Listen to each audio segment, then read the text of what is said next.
I don't want no oil a-spoiling my shoreline. I like fish much better than crud. I like birds and things a-creeping and crawling. Won't trade no more oil for blood. The sun done give us all we need to make this country run.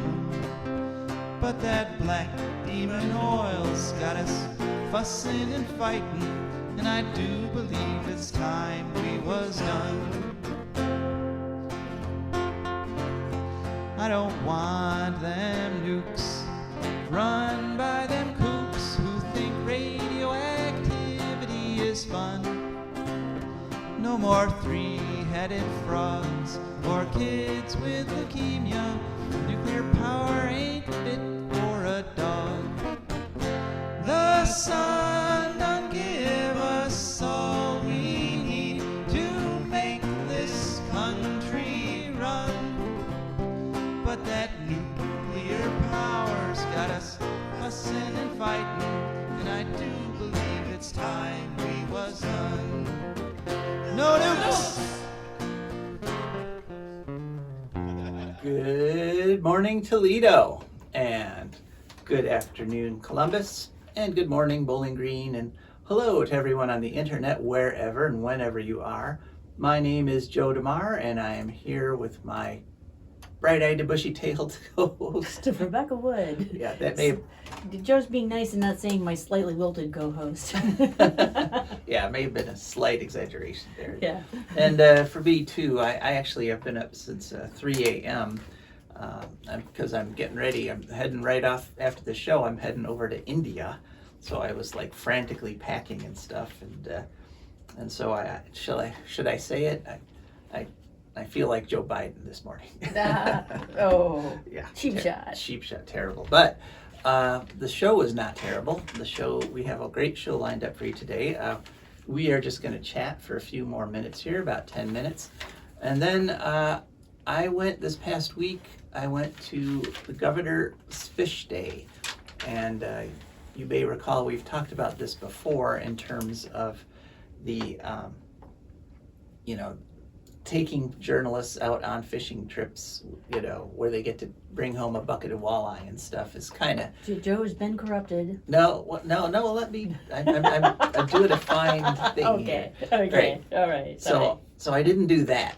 I didn't go on a fishing trip with. What I did was, you could, instead of the fishing trip, you got to choose to go on the research vessels for the Ohio Department of Natural Resources, and you got to watch the science ships as they did their science and catch fish and stuff, but not to eat, just to research. So I did that. I chose that option this year, and it was interesting, and so I also managed to get some pretty good interviews and you things. Can't research them with some olive oil and a little lemon pepper? No, you're not allowed. No. Darn. Yeah. So valid research. So that, so I have some recordings of that trip, and we'll be playing that in a little bit, a quarter after. Then we'll hear from our wonderful advertisers and patrons, and then it'll be Rebecca's turn at the mic. And Rebecca, what are we discussing today? We are going to talk about a fish that will fillet you. Okay, well, luckily I didn't see any of those on this It's trip. going to do some research. Interesting. Yeah, so, okay, well, and then it's Ecological News, and hopefully at some point in the show we will hear from you at 877-909-1007. That's 877-909-1007. And if you have ever been to India, or actually Asia, this is my first trip to that continent. And so I'd be happy, if anybody wanted to call in with any advice for the traveler, I'd be more than happy to listen to put you on the air. So that's 877-909-1007. So, of course, the big news this week, there's lots of big news this week, but one of the big things that happened this past week was the presidential debate. And I sat through the whole 2 hours waiting for some discussion of the environment, of, environmental issues. And there was one question on the environment, and it was about global warming. And of course, as we know, there's a lot more to the environment than just global warming, but global warming is an important issue. Yes. And it got asked, and the one candidate, Trump dodged it and then actually made some claims which just aren't true.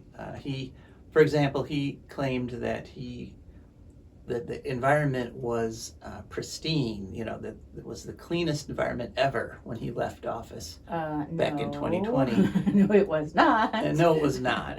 As we documented during the years before that on the show, he had rolled back a whole bunch of environmental regulations, just stopped enforcing them, and allowed lots of pollution to come into the environment. So the environment was actually, dirtier. And he also got rid of a very interesting regulation that was, they were going to require electronic brakes on trains.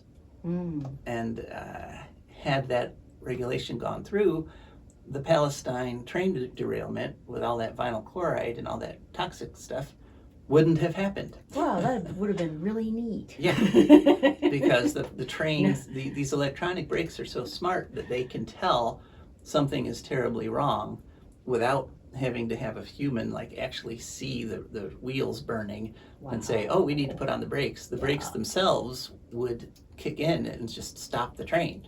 Okay. And saving lives and property. But in the course of deregulation, that's just one of hundreds and hundreds of common sense regulations that Trump got rid of. But Biden's response to Trump, of course, was terribly inadequate, as everybody probably knows at this point. He talked about the Paris Accord, right? And he basically, in response to Trump saying, I was the cleanest president ever in terms of the environment, and Biden talked about, well, you took us out of the Paris Accord, which is a big international agreement on greenhouse gases, and that the fundamental basis of that agreement is to hold us to no more than 1.5 degrees centigrade warming, because the scientists, the people who study these things, have said if we go over 1.5, our society can collapse because the storms will be too strong, the crops will be failing too often, there'll be too many droughts, too many heat waves. And so, it was fine for him to bring that up, but what he needed to remind everybody was that just last year, the entire country was engulfed in huge clouds of orange smoke because of the fires, the forest fires up in Canada. Yippers. You have to draw pictures for people. You have to remind people that there's more at stake here than just meeting some sort of arbitrary number that was decided on by a bunch of bureaucrats and politicians. That doesn't paint a picture. That doesn't convey the urgency. And he could have also just talked about what just happened in the Southwest with all this record heat that they just had down there, and people dying of the heat, not just in the US, but all over the world. That's how you respond to somebody who's claiming to be environmentalist, even though their main energy policy is more fossil fuels. You have to paint the pictures for people, and Biden really did not do that. It was very disappointing. So anyway, I'm not going to talk too much about it because it was so painful. Yeah. That was the one thing I got from literally, everybody, left and right, front and center. Everybody was like, that hurt to watch. So how did we come to this? Yes. Yeah. And it also was a terrible moderating job in that the only question on the environment was just that one question on global warming, and we need, part of the reason I did this whole show was because of the need to focus more on a whole range of environmental issues, not just global warming. So instead, they've decided, oh, Joe's covering that. He's taking up the slide. We don't need to talk about it anymore. It's just, listen to Joe. It's fine. Oh Right? yeah, Is that what happened? Maybe that's what's happening. Maybe I'm enabling them. Exactly. Yeah. Oh shoot, that's exactly the opposite of what I wanted to do. Darn it. All right. Well, but thank you all for listening. And so, apropos of talking about some other stuff besides global warming, I had a great time going to the Governor's Fish Day. It was tons of fun, and I got to hang out with some of the people at ODNR and and other research agencies that we have interviewed on the show. So talking about things like the population of walleye in the lake and sort of the ecology of what's going on there. So I put together some interviews with those folks, and I've attempted in this little bit we're going to play here, I've attempted to describe a fishing trip on the radio. So it's sort of a blow-by-blow fishing trip. We'll see how well this works, but I'm eager to hear it. So let's go ahead and play those interviews. So the Governor's Fish Ohio Day started at the Port Clinton Shores and Islands Visitor Center, which is a nice visitor center that's funded by bed taxes in the counties right there around Sandusky. And so we had to be there at 6, and everybody was milling around waiting to see what boat they would go out on. And I happened to catch Eric Sass and get a quick interview with him. So here's that. Okay. And I'm with the Ohio Department of Natural Resources. I'm the H2 Ohio Program Manager in charge of our wetlands restoration program with a focus on water quality. You were just telling me about how many wetlands the program has brought online. Yeah, we've funded 183 projects to date, all across the state, but mostly focused on Northwest Ohio. 98 completed projects so far. Altogether, that's 16,000 plus acres of reconnected, created, or restored wetlands, with a focus on reducing phosphorus and nitrogen loading into our rivers, lakes, and streams. And we're working with the Lake Erie and Aquatic Research Network's wetland monitoring program to actually monitor the performance of these projects. And we're seeing anywhere from a couple up to 10 pounds per acre of restored wetland phosphorus reduced per year. Mm-hmm. Now, 10 pounds doesn't sound like a lot, but that much phosphorus can make a big difference, right? That much phosphorus, when it's in Lake Erie, can fuel a lot of cyanobacteria. So every pound that we can keep off the field in the first place, working with our producers, with the Ohio Department of Agriculture's H2 Ohio program, that's the really important first place to start, is address the source. But then once it's in the system, it's very hard to get out of the system. And one of the ways we can do that is through natural infrastructure restoration, like wetland restoration and reconnecting streams to floodplains. That type of project work. Okay, and that's like, how many acres of wetlands have you guys restored? Over 16,000. And of course, there's other benefits besides just the chemical removal. Yeah, we prioritized our project work for water quality benefit and maximizing that. But at ODNR we say we love wetlands, and there's a lot of reasons why we love wetlands. Whether you're a birder or a duck hunter, or you just like to get out there and enjoy nature, this is an opportunity for all those things. We love the win-win approach. That's cool. Great.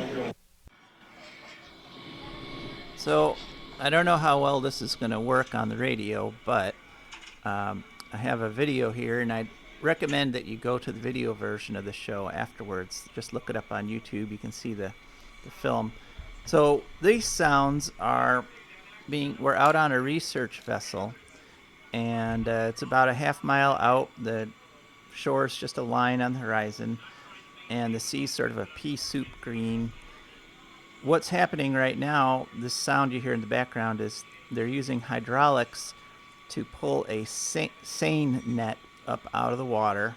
It's been in the water about 15, 20 minutes, and it's going up. The net is going up onto some rollers, and two of the ODNR people are guiding the net, and they are down at the base of the net is a sack. So the net is like this green mesh, but then there's this big gray sack at the bottom, and that's where all the fish are concentrated. And so what these DNR folks are doing is they're guiding the net onto these stainless steel tables that have high sides on them. They're kind of like tubs. And they're, right now, we're about to hear them dump the fish into these tables. And it's probably 100 fish or so. Various sizes. They're all silvery. We got a whole bunch of different species. Most of the fish are tiny. Most of the fish are just a few inches long, but about yep. They just pulled a couple walleye off the table. Good sized, well, about 14, 15-inch walleye. And DNR guys holding them up for us to see. And there's maybe half a dozen large fish. There's drum, and now they're this rattling noise. They're pulling these huge doors that weigh like 200 pounds each. They held the net open. They're pulling them up onto the boat, and it was an interesting experience, you know. And they're going to show off some more fish here, but I just wanted you to sort of catch the sounds of the event. And if you want to see the video of it, by all means go to our YouTube channel. So after the seine net boat, we got to go out on an electro fishing boat, which is a flat bottom boat, maybe 15 feet long, and they caught a drum. Yeah, they get really big. When people are going for walleye, they often catch these and aren't too happy about it. Do they fight? Yeah, they fight on the line. Yeah. They're fun to catch. Yeah. Oh, are they? Yeah, it's not really good to eat. Not so good if you're trying to get your limit. Right, if you're trying to catch a walleye. So will there not be walleye around? Or? We won't see walleye today. Just they're further offshore this time of year. So they might catch a set back to the dock. So that's not a native fish, right? This is a native fish. Oh, that is a native fish. Oh, okay. And they're not very good table fare, but when they're family, so like they're the only freshwater species of their family. The rest are like red drum and black drum, which are excellent fish. Yeah, and so I have to admit that I thought she was holding a carp, a grass carp, and we did catch a couple grass carp. So once I saw them side by side, I was like, oh, okay, there's the difference. But so then one more boat and went out. That was the electro fishing boat. Then we went out on a gill net boat. There, unfortunately, we went out and a huge storm came in. So we pretty much just tossed the net out and had to turn right around and run back. And then we heard some interesting information from the ODNR folks. Eric Weimer gave us a little lecture, a little bit of history, and a little bit of description of how the lakes are being managed. Walleye and yellow perch, which are the two valuable species that we manage for so much. So obviously, you know a little bit about Lake Erie. It's a challenging place to work. There are 3 distinct basins. Each basin has physical and chemically unique properties. Stratification sets up, which means you get different layers of water, some cold water on the bottom in some places, sometimes there's no oxygen on the bottom, which is hypoxia. And there's wind that really is a dynamic energy source in Lake Erie and in influencing a lot of different characteristics here. It just makes it for a very unique place to work. And for a management perspective, it's even more challenging because Lake Erie is split between 2 different countries and 5 different management agencies. Ontario Ministry of Natural Resources, Michigan DNR, obviously Ohio Division of Wildlife, Pennsylvania Fish and Boat Commission, and the New York Department of Environment and Conservation are all managing a portion of Lake Erie. So and not only that, they're managing for very unique fisheries. There are recreational fisheries in all jurisdictions, but there are also commercial fisheries in some jurisdictions, some more important than in others. And so it's a real challenge to manage a single lake for so many different needs and wants around that lake. And so, like, stepping back 100 years, fishing on Lake Erie was mostly commercial fishing. It was an extremely productive and popular place for commercial fisheries. They harvested a lot of fish, and it was great. But it was also had its challenges. We know that pollution, both nutrient pollution and also like pollution from factories in Cleveland and Toledo and Detroit were really having an impact on the fish populations in the lake. Habitat loss and destruction, through dredging, through the black swamp being drained, and it led to kind of this historic like image that people have like nationwide of Lake Erie, which is of this dead lake and the burning river. That doesn't happen. Oh, I know. I'm with you from California. Yeah. I didn't know. Thank you. And this is the image that many people still have of In their Lake head. Erie. It's like Carnegie Steel to the new manufacturing process. Right. It still looks like. So this was how bad it was right up into the late 60s. And by the time we got to the late 60s, fish populations had crashed. What fish were in the lake, there were a lot of concerns about mercury and other toxins in those fish. And so, by 1970, walleye, you could no longer commercially catch walleye because we were afraid that mercury was too high and it was going to cause human health problems. And so it was really stark. It was really ugly at this time. And of course, by the late 60s, people were starting to recognize the problem, starting to get national attention, which led to this kind of era of environmental recovery. The big legislation piece was the 1972 Clean Water Act. That act really put limits on what could be discharged into the lake. Point source pollutions, like from factories, from municipal sewage, from all these other potential like sources was really, it was shut down almost immediately due to this Clean Water Act. And what we saw was a near immediate impact on the lake. Almost immediately after these policies started to be implemented, we started to see the environment improve in the lake, and we also saw a lot of increased fish production by native species, including walleye and yellow perch. And the other thing that happened kind of along this same time is this idea of interagency management.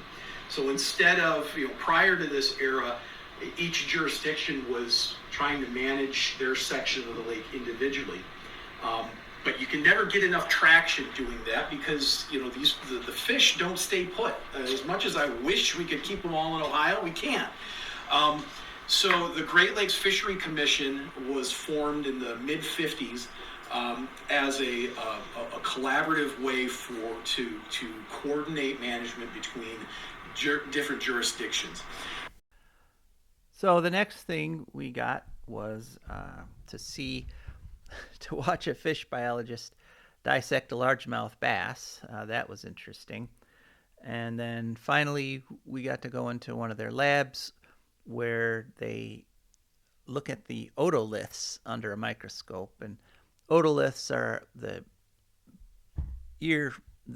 bones that are in the ear of fishes, kind of like our hammer, anvil, and stirrup. They have their otoliths. And you can age a fish by looking at the otolith under a microscope, because the otolith grows each year and has rings kind of like a tree. And the lines are triggered by the change in temperature from winter to summer. So got to look at an otolith under the microscope.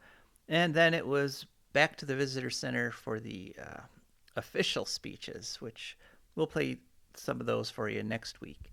But that was the big trip to Lake Erie. So I've talked about it in the past, about how it's kind of questionable for reporters to accept things like fishing trips, which there were a lot of fishing trips. But this educational trip on these research vessels was very informative, and I'm very glad. Okay, and I hope you enjoyed that little trip to Lake Erie with me. And so now it's time to hear from our wonderful patrons and sponsors. For a Green Future is also brought to you by the Wood County Park District.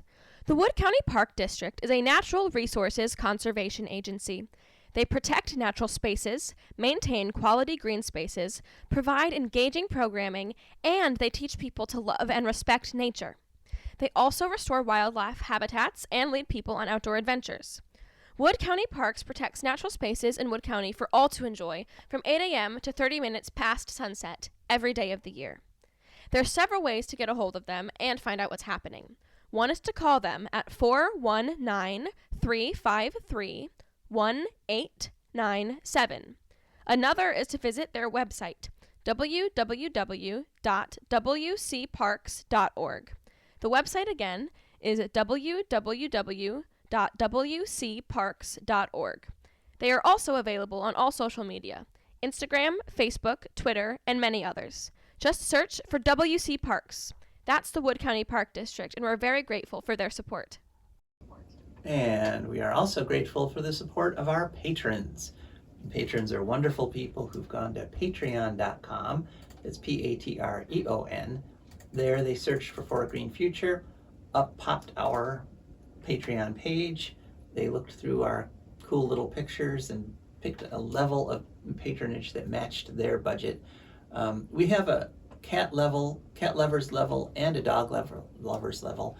They're the same monetarily, but you would pick your favorite critter, and right now the cats are winning dog people. So if you're considering becoming a patron and you're a dog lover, maybe that's the level for you. Well, they're cheating with the purring thing. Well, we do have, the cuteness of the cat picture on our Patreon page may be a little more than the cuteness of our dog picture. I don't know. But so anyway, every month a little bit comes out of their account, comes over to us, and that's how we can afford to keep this show on the air. So we are extremely grateful to all of our patrons. So Rebecca, now it's time for your part of the show. What are we talking about today? Okay, well, today is actually Congo Independence Day.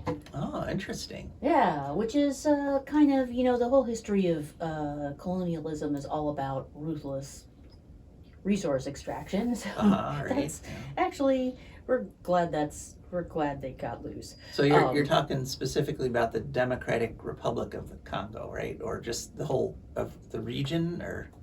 I'm not even sure. It didn't say. Okay. All right. But anyway, the region is the home of the Congo tigerfish, which is a big fish with very big teeth.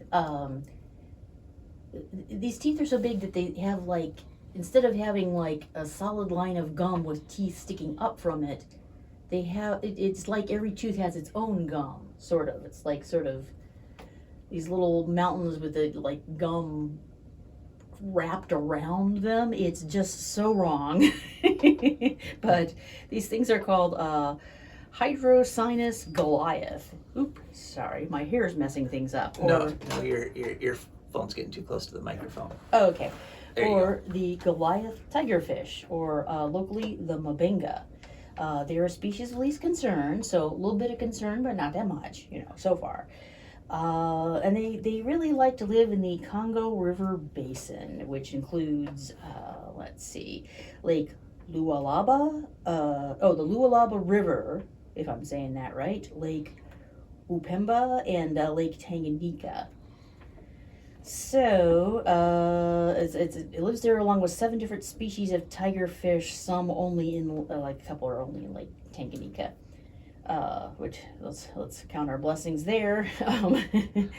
They average 4.9 feet and 110 pounds and have up to 1-inch teeth. The largest ever found was 154 pounds, so that's reassuring. They are piscivores, meaning they eat smaller fish, including the smaller members of their own species during hard times. It hunts by sight, has very keen sight, and it likes to hang out in the calmer eddies of the rapids, and then as soon as it's spotted, it strikes.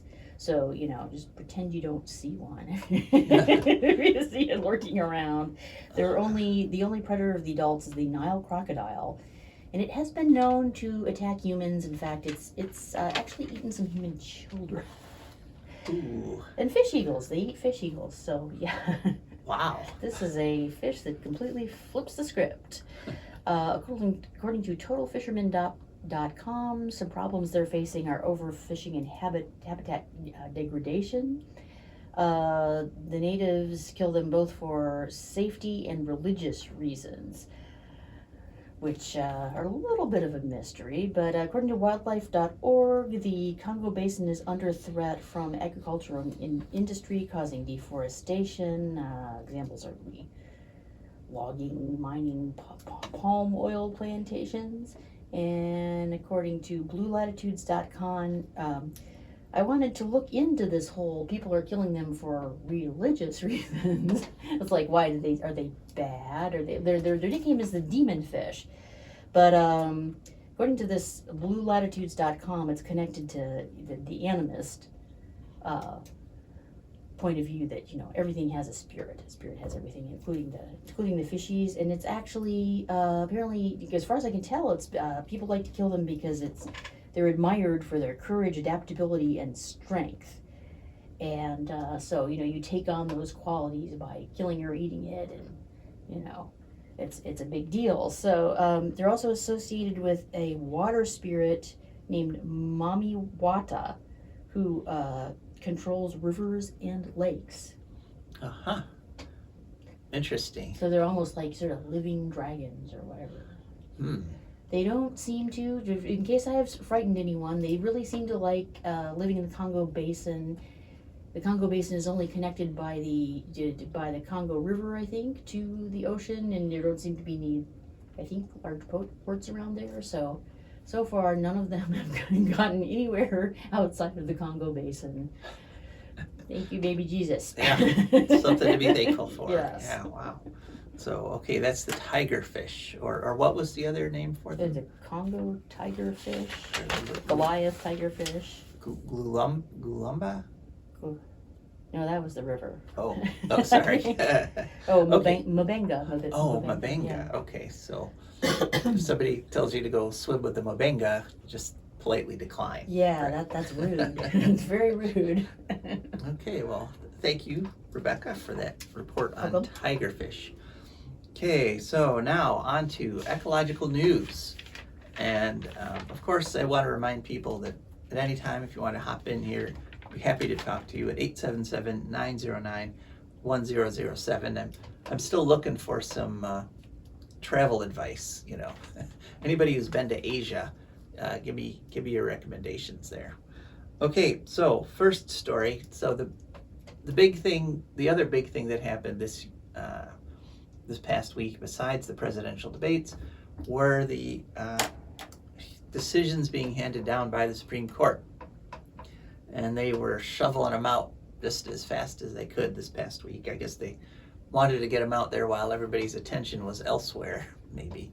Because the first story we're going to talk about is that they ended Chevron deference, which, we've been covering this since the court agreed to hear the issue, and it's terrible. So Chevron deference is basically the idea that a regulatory agency like ODNR, like Ohio EPA, like the federal EPA, when the legislature makes a law, like says, that we need to have clean water, okay, like fishable or swimmable lakes, okay. Usually the legislation has that kind of general language. We want, rivers to be fishable and swimmable, okay. But what exactly does that mean? So how do you tell somebody, a corporation, that you are making the river unswimmable or unfishable?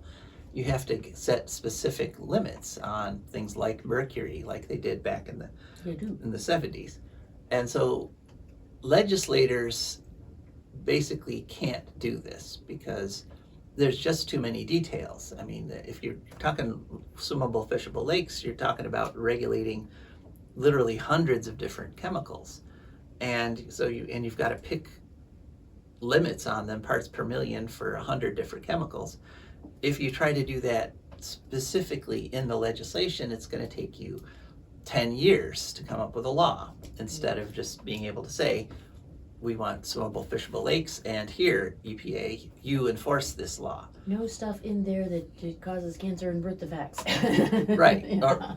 And doesn't matter which the stuff is. Well, that would be the ideal, of course, but in the real world, of course, now we have so many pollutants just floating around because we've been pumping them out for 100 years or so, that nowhere has no cancer-causing stuff. So the EPA sets limits. They say, okay, so many parts per million of this chemical, so many parts per million of that chemical, and the environmentalists, get their experts out and they battle about, the environmentalists are always pushing for lower numbers, trying to get to that zero, and the EPA is always balancing, business interests versus cleanliness and, the environmental interests. And that's not really your job. I mean, there should be a Bureau of Business or something. Well, there's lots of those. Yeah, exactly. Why can't they do this?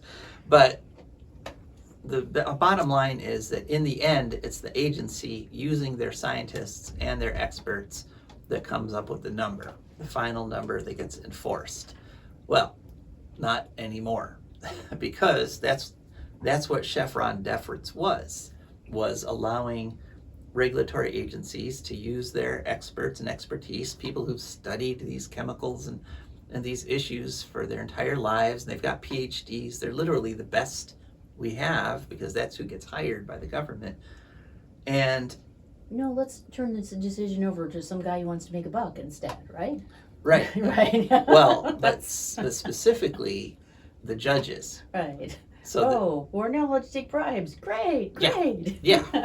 The judges better and better. who don't have any expertise. They went to law school, or they were political people that got appointed or whatever. Yeah. But by and large, people sitting on the bench do not have degrees in chemistry, biology, or ecology, and yet what the Supreme Court just said is that now it's up to the courts to make all those decisions. And literally taking it away from the regulatory agencies that have had it for over 50 years. So this is the most radical court, I think, ever in American jurisprudence history. And this was a 6-3 decision. As you can probably guess, it was the Democrat appointed judges who opposed it and the Republican appointed judges who said it was a great idea. And it's going to tie up the court system and just cause chaos because, some judges, judges are now everything is going to be litigated. Nowhere will any regulations be able to just be put into place and enforced.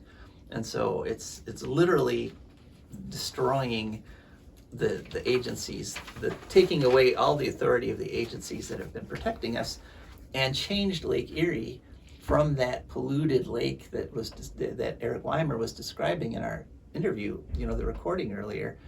That's how we got from the toxic Lake Erie with no fish in it to the wonderful lake we have now with tens of millions of walleye and a multi-billion-dollar fishery. And okay, these people are supposed to be against big government and the legislature micromanaging us. They're supposed to be like, well, the people should make the rules. Elected officials should make the rules, not the courts, right? Isn't that what they usually say? They don't like, in terms of philosophy, they don't like any regulation. Basically they just got it. Yeah. And now the rest of us, all of us, have to try to live with it, which is not going to be pretty. Because what's going to happen is there will be harm to people, and then there will be more lawsuits, because once you've hurt somebody, then they can try to sue you, and it's just chaos. And another. A lot of people, more people are going to get cancer and get to be an inspiration, huh, Joe? Yeah. All these nice stories about how they're an inspiration. Yeah. Well, I don't want to be an inspiration. But this leads right into the next story, which I'm going to warn you up front. There's 3 Supreme Court decisions we're covering today. So, oh no. So I have a bad feeling. Yeah. The second one was also very bad. The Supreme Court got rid of something called the good neighbor policy. Okay, so the situation with air is that it moves around. It does. Yeah. So you put smoke in the air in one place, put pollution like ozone in one place, and it'll float over to other places. And what's been happening around the country is that states have been having trouble meeting their required levels of ozone and so forth. Their levels have been getting too high because neighboring states aren't regulating their industry. So specifically, 3 states, one of them is us, Ohio, Yep. Indiana, and West Virginia, have a lot of really polluting coal plants and steel things and steel foundries and things that have been putting so much pollution in the air that our neighboring states can't meet the ozone levels that they're supposed to. They have too much ozone. And so the EPA has been coming up with a rule. It's called the good neighbor policy that basically says one state can't pollute the air of another state to the point where it violates clean air standards. And it's like if you were all trying to clean a house together and everybody kept sweeping the dust sweepings into somebody else's room. It's like, oh, the living room's clean. Whoops, somebody did something. Right. And so it's the stuff from the dining room now. Right. And so that has happened. So now the big example, one of the best examples of this for Ohio is actually this is HB6 related. Seems like everything gets to be HB6 related eventually. But we are subsidizing a coal plant in Indiana. There's a little bit being added to all our electric bills just to send a check down to Indiana where there's a coal plant. And that coal plant is one of the oldest in the country, and it has some of the most outdated air pollution control equipment in the country. And does not provide any jobs for Ohioans. No jobs for Ohioans, no, just Indianans. Yeah. And what has happened is that the pollution from that plant goes directly over to Cincinnati, where it is literally killing children. Children with asthma. It's causing asthma, and it's making asthma worse. And one of the people who testified at the House Bill 6 hearings was a pediatrician who has students, has children that she sees who are dying because of the pollution from that coal plant. And under a good neighbor policy, Ohio could say, stop putting so much pollution in the air that you're killing our children.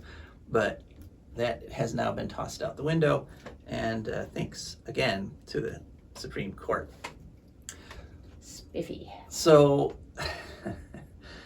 this brings us to our third and most egregious, some would say, this isn't really environmental, except it always seems to get environmental. And that is the decision about gratuities that the Supreme Court has made. You may or may not have heard about this because it's been sort of overwhelmed with all the other news that's happening lately. But there was a situation, a small town, and the mayor of that small town steered $2 million of automobile purchases over to this specific car dealership that he was buddy-buddy with. So like the city needed some new trucks, and they bought them from this car dealership. And it should have ended there. But instead, what the mayor ran into some problems. He had some tax bills he had to pay, and I don't know, new braces for the kids. I have no idea. But he went into this car dealership after the money had all changed hands and said, okay, I need money, write me a check. And the car dealership said, okay. And they wrote him a $13,000 check. Which really is not so much bribery as open extortion. Yeah. Really? Come on. Yeah, really. The mayor was kind of doing extortion, but he got caught by the Justice Department, and he was tried and found guilty of bribery, and he has appealed it to the Supreme Court, and the Supreme Court just decided in his favor. So what the court did was they said, here's their quote-unquote reasoning, it's not a bribe if it's a gratuity. In other words, if it's a tip for services rendered after they've been rendered. You know, like leaving a tip for your waiter after you leave the restaurant, or as you're leaving the restaurant. They said you can only do bribery if you make the deal before the money changes hands, before the corrupt, before the action is taken, whatever corrupt action is, then it's bribery. But if it's just afterwards and they just, give you a bunch of money, that's not bribery anymore. Although that's what the Supreme Court says, but I think we all know that is bribery. Okay.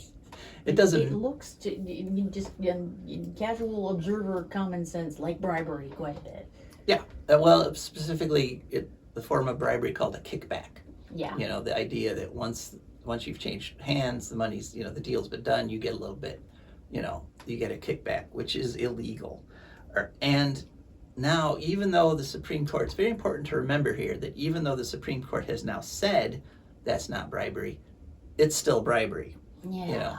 Just like, at one time the government said that African American people were 3/5 of a person, legally speaking. No. Or it's not a waterway unless it has water in it, 365 days of the year. Right. No. All these, basically what the Supreme Court is doing is flying in the face of reality with all these decisions they made this past week.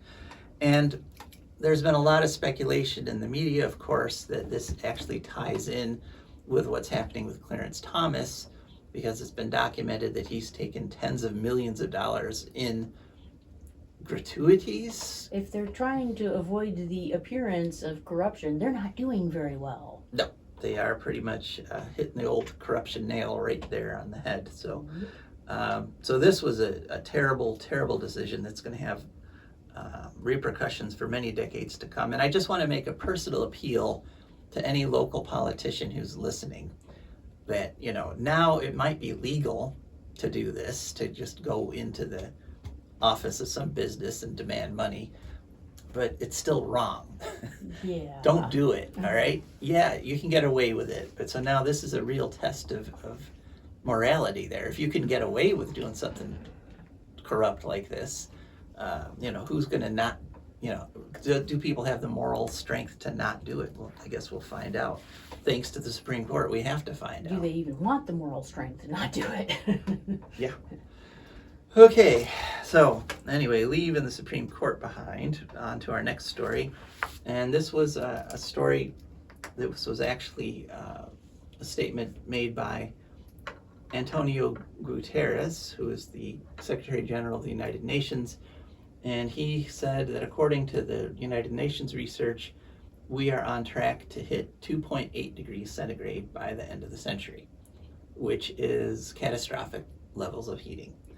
and he is calling for a quantum leap in renewables, and he's also calling for more financing from the wealthier nations to help the poorer nations of the world cope with this. One thing he's calling for is there's something called a loss and damage fund, which is a fund that was created specifically for this purpose because small poor countries seem to get hit more by these disasters than the big wealthy countries.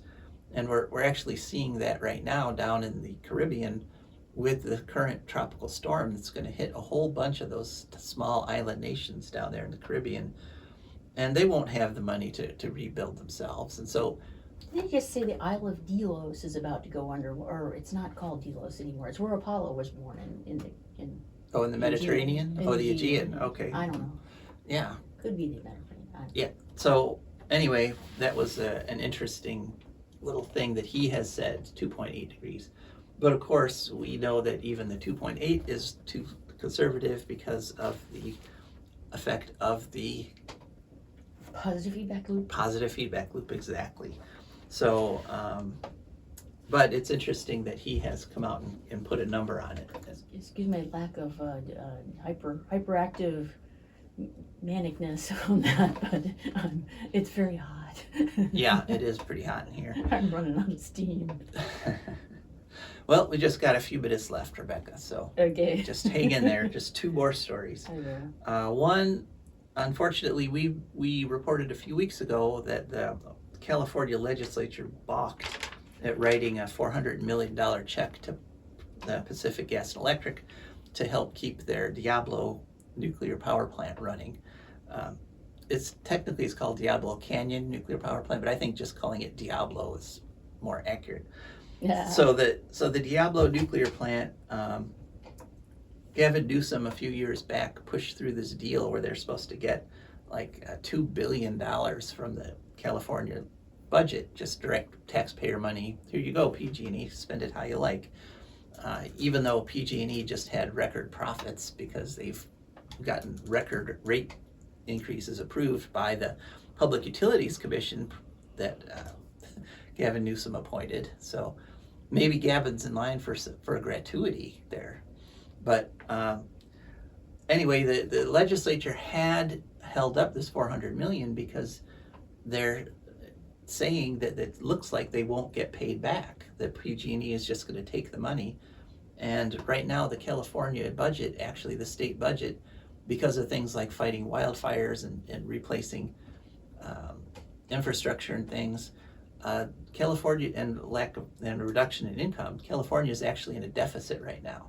They don't have billions of dollars extra surplus like they did a couple years ago when they agreed to give PG&E $2 billion. And so the legislators said, we're not going to write this check. We're not going to approve this $400 million. But they did. They just approved it. So all it took was a little arm twisting by Gavin Newsom, and the legislators in California caved, unfortunately. Okay, our final story is a story coming out of Wood County, and it's a story by the Bowling Green Independent Media, and it turns out that there's a wind farm company looking to try to put a wind farm up south of Route 6 in Wood County. Okay. Yeah, very nice. Unfortunately, there's a lot of prejudice against wind farms down there because there's a lot of, I don't know why conservative politicians don't like wind turbines. I mean, you'd think that something that makes money on your own property rights, making money, capitalism, you'd think this would be like a no-brainer, but it's somehow alternative energy like wind turbines have gotten wrapped up in this larger picture. I think maybe it has to do with climate change denial, global warming denial. If we do something about it, that's like admitting it's real, Right. Yeah, exactly. So so they're going around talking to farmers, and they're meeting with some success. Also, I suspect the wind industry is, an alternative energy industry is stingy with its gratuities. Maybe. Yeah. That may be the problem. That's what you get. Yeah. So they're having some success. They've been talking with, some farmers have agreed. Unfortunately, because of Ohio's setback law, you have to have a half mile to the nearest property line, which means that you can only, so unless you get everybody in an area, one holdout in the middle can, wipe out half the wind farm, because if it's within a half mile of that owner's property, the whole thing falls apart. So we'll see how this goes, and there is some resistance to it already, but some farmers have gone along with it already. And the thing is that in the states that are following a rational energy policy, like Iowa, literally thousands of family farms have been saved by the revenue from these wind turbines, and they can be. You're darn tootin'. You could get as much as $35,000 to $50,000 a year per turbine on your property. Cool. And for a lot of farmers, just having that cash come in, cash that you don't have to do anything for. You don't have to invest in it. You don't have to maintain it. All you have to do is have this little. It takes up about a 40-foot by 40-foot square on your property, and you can farm right up to the base of it. And that's why Iowa now gets 60% of its electricity from wind farms. So good luck to the wind farm developer down there in Wood County. Let's hope we can break this embargo against wind that Ohio has. That's it. That's it for this show. Thank you so much. I'll be thinking of you folks while I'm in India. And we're going to have a recorded show next week, and then a couple of best of shows. But don't worry, we'll be back live in studio in July. Thanks so much for listening. This is Joe DeMare. And Rebecca Wood. We are signing off.